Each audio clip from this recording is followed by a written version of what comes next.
Bueno, hablemos sobre el libro de Job.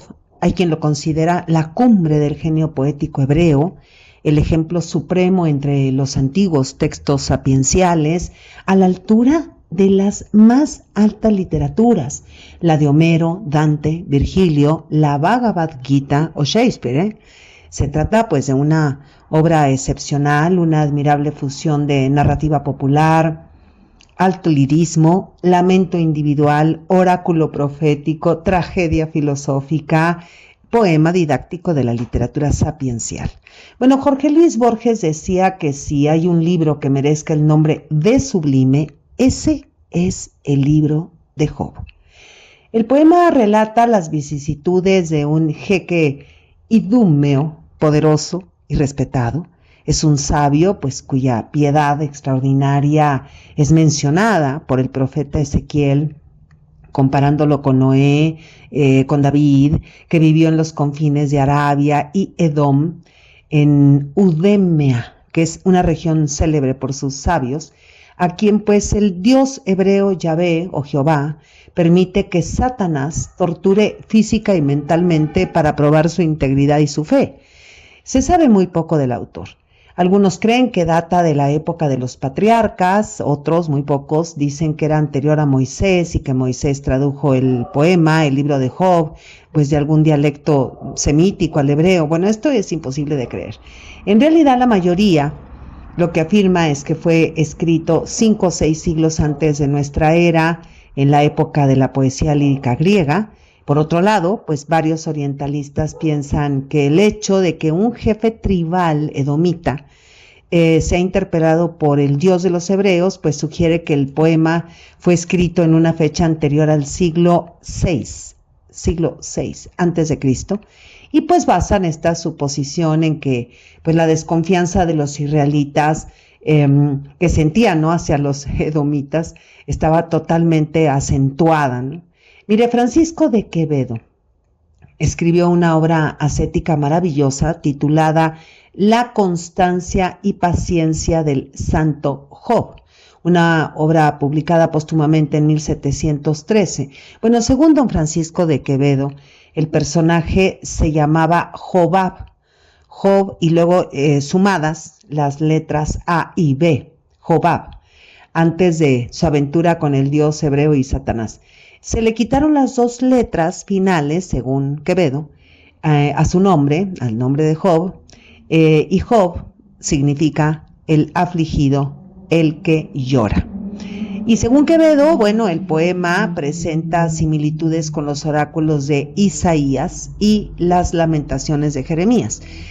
Mira, además encontré estudios que señalan la influencia de la tragedia griega o de los diálogos de Platón en la composición del libro de Job.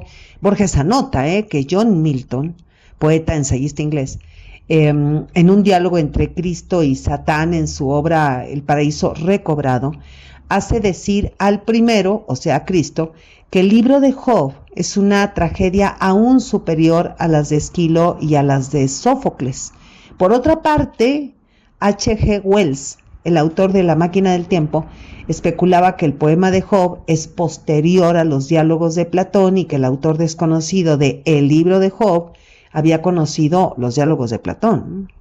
Y pues nada de esto ha sido probado. Bueno, no hay forma de que sea probado. Y aunque, bueno, hay eruditos, ¿no?, que creen que el autor del libro de Job era un semita familiarizado con la religión y la literatura hebreas, y la mayoría se inclina a pensar que es obra, obviamente, de un poeta judío, ¿no? Mire, el libro no tiene un ambiente hebreo y está plagado de elementos extranjeros. El autor, en todo caso, parece haber conocido bien Egipto. La obra comienza y concluye con 2 breves narraciones en prosa, un prólogo al inicio, un epílogo al final, pues provenientes probablemente de un antiquísimo cuento popular. Y si decimos cuento popular, entonces estamos diciendo o refiriéndonos a que aquí hay mito y aquí hay leyenda, pues que narra la historia de un gran justo que se había mantenido fiel a Dios durante una prueba excepcional, ¿no? Y estas narraciones demarcan la parte central del libro de Job en verso, Es un extenso diálogo, ¿no?, entre el héroe protagonista llamado Job y tres de sus amigos. Luego aparece un cuarto amigo, y al final la intervención de Dios, ¿no? Este cuarto amigo que aparece es Eliú.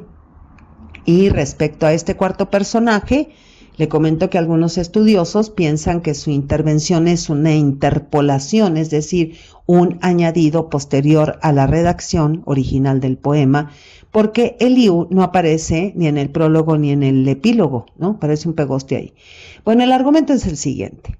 Mire, para probar la piedad de Job, un sabio no hebreo, el Dios de Israel pide a Satán que le arrebate todas sus posesiones, que dé muerte a sus hijos, que afecte su cuerpo con una llaga pestilente y virulentísima sarna o lepra. Y pues aquí es necesario, ¿no?, aclarar que este Satán, el acusador que aparece en el relato del libro de Job, es un ángel, es un hijo de Dios, dice el prólogo, con quien Dios conversa y tiene tratos, es un miembro distinguido incluso de la corte celestial, y que Satán actúa como un agente provocador para probar, claro, con el permiso divino, si la piedad de Job es auténtica o si solamente es fruto del interés. Entonces Satán enfrenta a Job a la pérdida de sus bienes materiales, a la pérdida de la familia, a la pérdida de la salud, y pese a esto Job se niega a maldecir a Dios. Y estos tres amigos, tres sabios de la tierra de Edom, llegan para consolarlo. Bueno, consolarlo es un decir, ¿no?, porque más bien llegan para consolarlo y para provocarlo. Y tratan de que Job reconozca que su estado se debe a alguna falta o hierro, ¿no?, error, pecado, dijéramos, que haya cometido, ¿no? Y pues Job se niega a aceptarlo, dice, no, yo no he cometido ningún pecado. Y entonces, pues sus amigos lo recriminan cada vez con mayor, dijéramos, confrontación, por lo que considera, ¿no?, su impiedad y su orgullo, que son absolutamente intolerables, ¿no? Y finalmente Dios le habla a Job desde un torbellino, lo refuta, ¿no?, haciendo evidente su ignorancia, pero no le da ninguna explicación.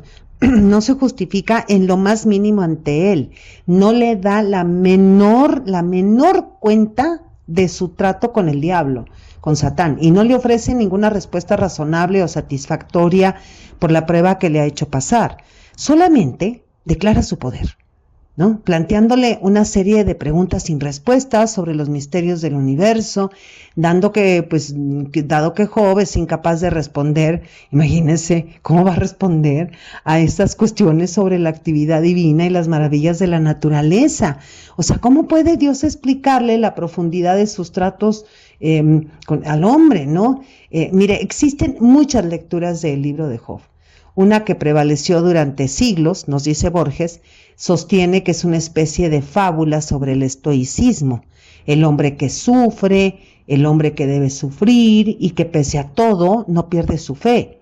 Otra, pues se plantea como una indagación del problema del mal, ¿no?, como diría María Zambrano, a qué se debe el sufrimiento injustificado del inocente, por qué existe el mal en el mundo.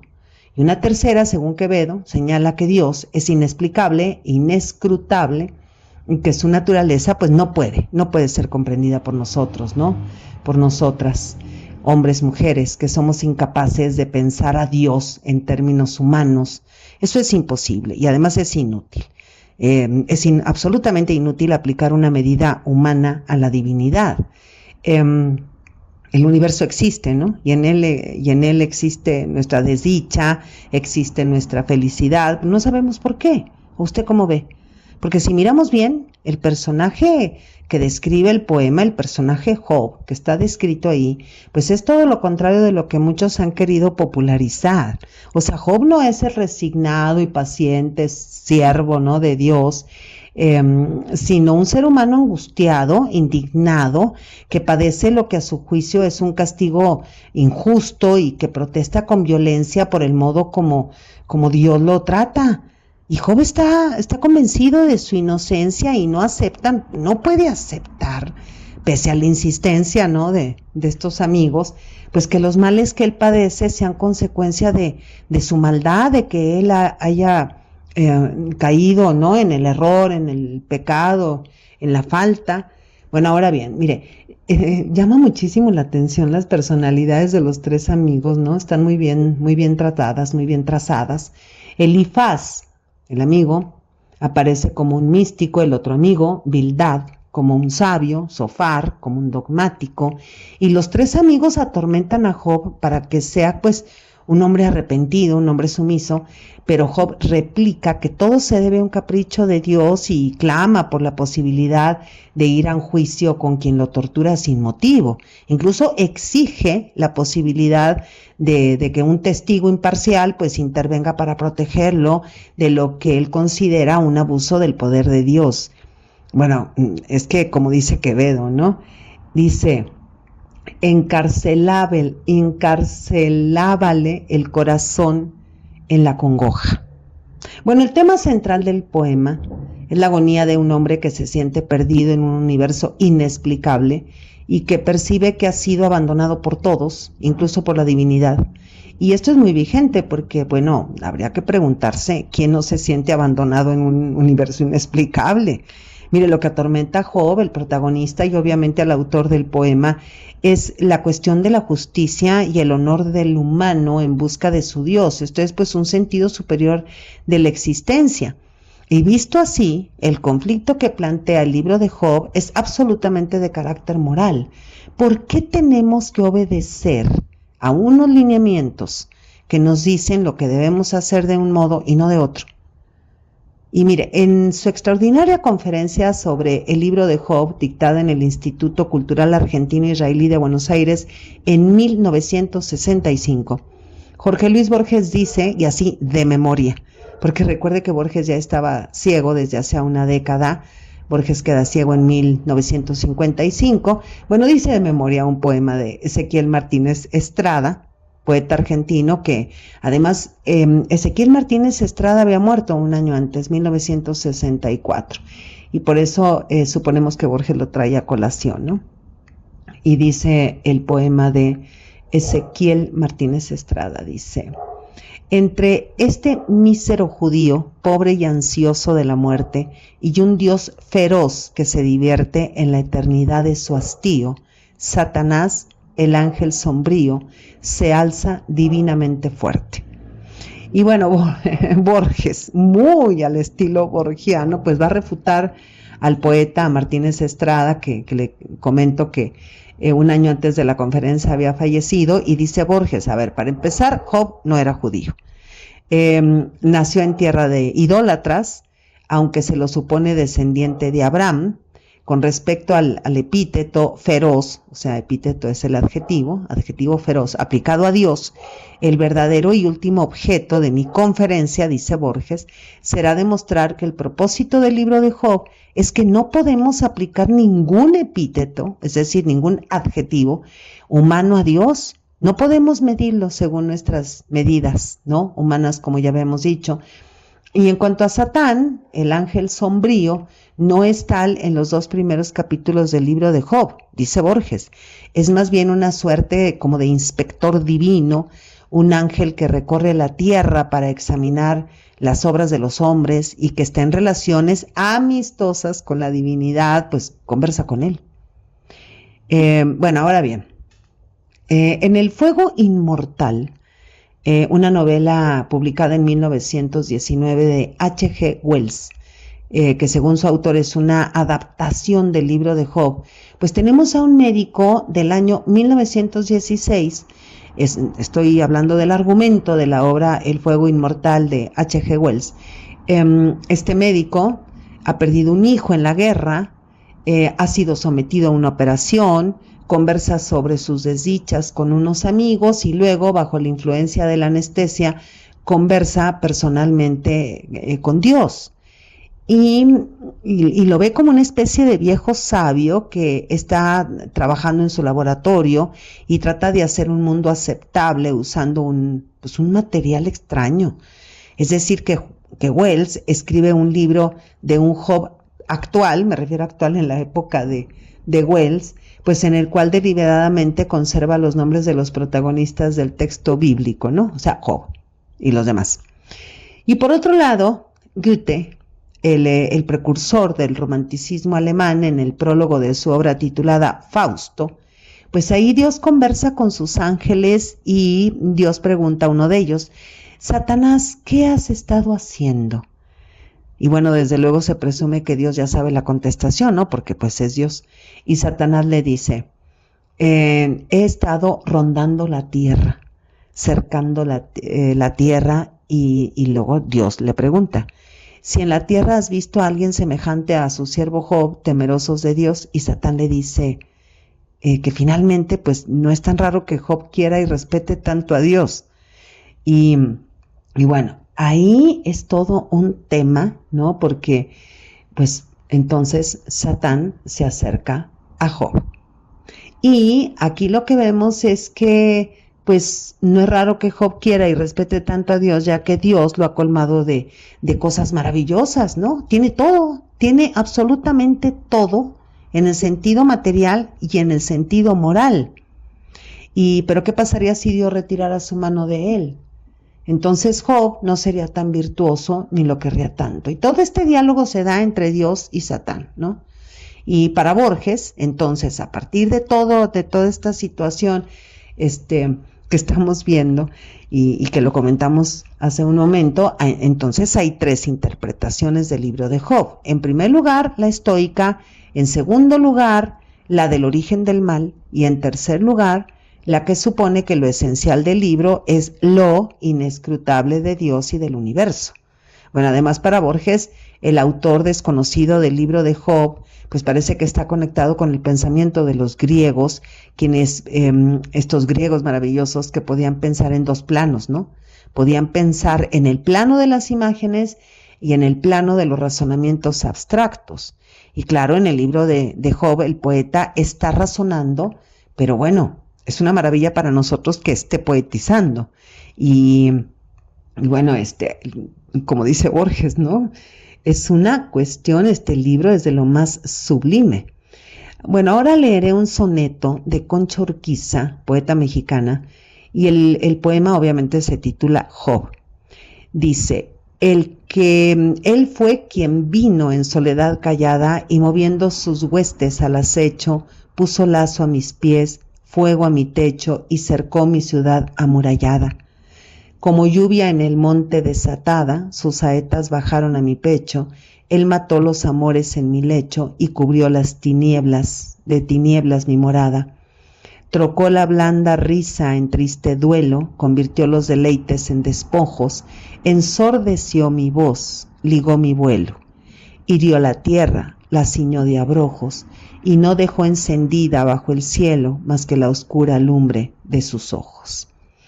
Este soneto de Concha Urquiza tiene un epígrafe extraído de la traducción de Fray Luis de León, que parece que no lo tradujo todo del libro de Job. Dice el epígrafe: y vino y puso cerco a mi morada y abrió por medio de ella gran carrera. Mire, Concha Urquiza es una de las poetas entre tantas más que necesita, pero con urgencia, ser visibilizada. En mi canal de YouTube, en la lista de reproducción de literatura mexicana, hay una mesa de diálogo sobre la obra de la gran poeta mexicana Concha Urquiza, y pues le invito a que lo vean, ¿no? Muy interesante. Bueno, estamos vinculando, como usted ya se dio cuenta, producciones literarias con el libro de Job, y el escritor argentino Juan Gelman, exiliado de su patria durante la dictadura militar iniciada en 1976, pues tuvo una vida estoica, así como la de Job. Y bueno, le cuento, el 26 de agosto de 1976 fueron secuestrados sus hijos, es decir, el año en el que inicia la dictadura, fueron secuestrados sus hijos Nora Eva, de 19 años, y Marcelo Ariel, de 20 años, junto con su nuera María Claudia García, de 19 años también, y que se encontraba embarazada, de 7 meses, y luego la hija Nora fue puesta en libertad, incluso falleció no hace mucho, pero su hijo y su nuera desaparecieron junto, pues, que al embarazo, ¿no? Que después supo que era una nieta. Bueno, en 1978 Gelman supo que su nuera había dado a luz, pero que no sabía dónde estaba. Y el 7 de enero de 1990, el equipo argentino de antropología, los forenses, ¿no?, que andaban buscando todos estos desaparecidos de la dictadura argentina, de la Operación Cóndor, pues identificó los restos de Marcelo, el hijo de este poeta Juan Gelman. Estos restos que fueron encontrados en un río dentro, imagínense, de un tambor de grasa lleno de cemento y asesinado de un tiro en la nuca. En el 2000, la nieta de nombre Macarena, la nieta de Juan Gelman, fue encontrada y se reunieron, ¿no? En este poema que le voy a leer de Juan Gelman, este poema se titula Fénix, y el Fénix es Job. Dice el poema: fui soberbio, creí que eras una página en blanco, como tu alma confundí, tu bondad con candor, tu candor con desvío del mundo, escribí líneas equivocadas, palabras en la noche obsedida de mí, pero no fui ojos para el ciego, pies al rengo.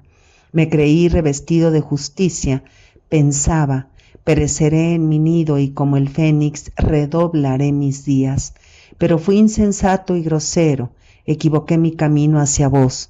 Roto el muro, forzada la puerta, las penas se arrojaron sobre mí, se empecinaban en mí, que ya soy nada. Te fuiste como el viento, vos, lo que más amé. Mis huesos, parentela del polvo y la ceniza, claman por vos y no me oís. Estoy en tu presencia y no me ves. Corto mis pasos hacia vos, no verte con mi vista, y tengo un solo paradero, la muerte. Y termina con la palabra Job. Bueno, mire, sin duda la literatura posee interpretaciones y reescrituras indispensables pues para comprender el libro de Job. Hay una novela escrita por Joseph Roth que se titula Job. Joseph Roth tiene una biografía también que también parece una historia como la de Job. Su mujer esquizofrénica, entraba y salía de las instituciones psiquiátricas. Esta mujer acabó siendo asesinada por los nazis. Y mira, Roth siempre vivió en medio de cuestiones muy precarias, ¿no? Con muchas necesidades económicas. Sus obras pues fueron quemadas por los nazis. Él muere alcoholizado en 1939. En su tumba simplemente dice: escritor austríaco muerto en París. La vida de los escritores, ustedes saben, en muchísimos casos superan sus obras, sus dramas, es decir, parecen vidas de Job. ¿De qué va el Job de Joseph Roth? Pues nos cuenta la vida de Mendel Singer. Joseph Roth es judío, dice la novela. Un hombre devoto, temeroso de Dios y normal y corriente, un judío como cualquier otro. Y Mendel abandona a su hijo enfermo para irse a América, ¿no? El nacimiento de Menuchin, el hijo enfermo, epiléptico, pues va a iniciar una cadena de desgracias. Estoy hablando de la novela de Joseph Roth, titulada Job. Y pues es un niño que según esta novela, según la obra, reunía en sí mismo toda la gama de las penas humanas. Y en su casa pues seguía saliendo el sol, dice la obra, pero no calentaba. En la familia se había sembrado la semilla de la tristeza y de la más agónica desesperación. Un rabino les advierte pues que no deben abandonar a su hijo, aunque les sea una carga, y las palabras del rabino pues marcarán la vida de la familia para siempre. Dice: el dolor le hará sabio, la deformidad bondadoso, la amargura dulce y la enfermedad fuerte. La obra es un festín, de verdad es una cosa maravillosa, es una creatividad literaria, una expresividad impresionante, ¿no? Con una carga lírica.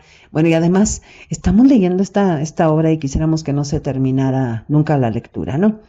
Y quizá hoy que recuperamos el libro de Job y algunos de los textos que su figura ha inspirado y que probablemente seguirá inspirando, quizá hoy encontremos el libro de Job vigente en este siglo tan inestable, en tiempos que necesitan un nuevo orden, que requieren justicia humana, fe en la humanidad, porque pues quizá la espera de un milagro o la esperanza ya no nos son útiles, queremos más.